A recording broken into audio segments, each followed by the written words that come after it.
প্রিয় শিক্ষার্থীরা, আজকে আমরা এই যে এই সমীকরণগুলো চাইলে ক্যালকুলেটর দিয়ে সলভ করতে পারবো। কিভাবে সলভ করব আজকে আমি তোমাদেরকে তা শেখাবো। খেয়াল করে শুনো, আমি প্রথমে এই ক্যালকুলেটর দিয়ে শেখাচ্ছি, তারপর বাকি দুটি দিয়ে শেখাবো।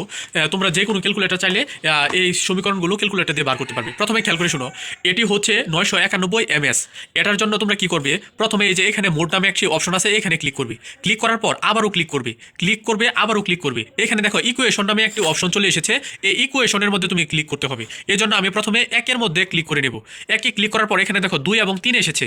এখন আমরা যে কাজটি করব, আমরা 2 এর মধ্যে ক্লিক করব। ক্লিক করার পর এখন আমাদের যে সমীকরণের মানগুলো আছে তা ইনপুট দিতে হবে। দেখো প্রথম সমীকরণ আছে x - 3y = 2।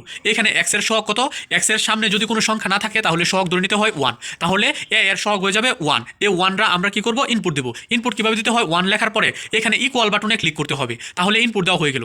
এখন খেয়াল করে দেখো, এখানে b এর মান হচ্ছে -3y, মানে y এর সহগ হচ্ছে -3। এখন আমরা কি করব, -3 ইনপুট দেব। তাহলে প্রথমে এই যে মাইনাস, এরপরে হচ্ছে এই যে 3 দিলাম। দেওয়ার পর আমরা ইকুয়ালে ক্লিক করব। ক্লিক করলে কিন্তু b এর মান ইনপুট দেওয়া হলো। এখন দেখো c এর মান হচ্ছে এখানে 2 দেওয়া আছে, আমরা সরাসরি 2টা ইনপুট করে দেব। তাহলে 2 দিলাম। এবার আমরা ইকুয়াল বাটনে ক্লিক করলাম। এখন আমরা কি করব, এই যে a2 b2 এবং c2 এর মানও ইনপুট করব। দেখো a2 এখানে দেওয়া আছে 2x, মানে x এর সহগ হচ্ছে 2। তাহলে a2 এর জন্য আমরা এখানে 2 আমরা দিয়ে দিব। আচ্ছা, আমরা 2 দিলাম। এখন আমাদের যে কাজটা হয়েছে, 2 ইনপুট দিলাম। এবার একটু খেয়াল করে দেখো, এখানে এই যে y এর সহগ হচ্ছে -5। তাহলে এখন আমরা কি করব, -5টা ইনপুট দেব। তাহলে b এর মান -5, এই যে আমরা ইনপুট দিলাম। দেওয়ার পর আমরা আবারও ইকুয়ালে ক্লিক করব।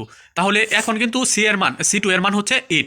এই 8টা আমরা কি করব, এখানে ইনপুট দেব। ইনপুট দেওয়ার সাথে সাথে দেখো x এর উত্তর চলে এসেছে 14 এবং y এর উত্তর এসেছে 4। এইভাবে আমরা সকল এমসিকিউ এই অধ্যায়ে আমরা সলভ করতে পারবো। এখন আমরা অন্য দুটি ক্যালকুলেটর দিয়ে দেখাচ্ছি। আমরা সরাসরি এখন আমরা যে ক্যালকুলেটর ব্যবহার করছি তা হচ্ছে 991 ES+। এই যে এই ক্যালকুলেটরটি, এই ক্যালকুলেটর দিয়ে দেখো কিভাবে করতে হয় আমি তোমাদেরকে দেখাচ্ছি। খেয়াল করে দেখবে, প্রথমে আমরা অন করে নেব। অন করে নেওয়ার পর এখানে মোড নামে একটি অপশন আছে, এইটার মধ্যে ক্লিক করব। ক্লিক করার পর আমরা 5 নাম্বারে ক্লিক করব। তোমরা খেয়াল করে শুনবা, আমরা 5 নাম্বারে ক্লিক করব। ক্লিক করার পর আমরা যে কাজটি করব, আমরা কিন্তু 1 নাম্বারে ক্লিক করব। আমরা 1 নাম্বারে ক্লিক করার পর এমন একটি অপশন চলে আসবে, তারপর আমরা আগের মতোই মানগুলো ইনপুট করব। তাহলে চলো আমরা মানগুলো ইনপুট করি। এখানে দেখো রাশিটা কি ছিল, x - 3y = 2, তার মানে x এর সহগ কত, 1। তাহলে আমরা এই যে প্রথমে আমরা 1 লিখবো, লিখে আমরা ইকুয়াল বাটনে ক্লিক করব। তাহলে কিন্তু ইনপুট দেওয়া হয়ে গেল। এবার y এর মান কত, -3 ইনপুট করে দিলাম। এখন আমরা এই যে c এর মান কত, 2 আমরা কি করব, ইনপুট করব। এখন কিন্তু প্রথম রাশিটা ইনপুট করা হয়েছে, এখন দ্বিতীয় রাশিটা চলো ইনপুট করি। এখানে x এর মান কত, 2, আমরা 2 ইনপুট করে দিলাম।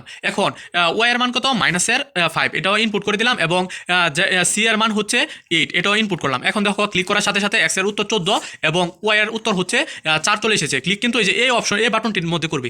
এভাবে আমরা এই দুটি ক্যালকুলেটর দিয়ে সলভ করলাম। এখন আমি অন্য আরেকটি ক্যালকুলেটর, এটা হচ্ছে MX FX 100 ms, ঠিক আছে। এই ক্যালকুলেটর দিয়ে আমরা সলভ করব। এটা সলভ কিভাবে করব দেখো, খেয়াল করে শুনো। প্রথমে আমরা মোড বাটনে ক্লিক করব।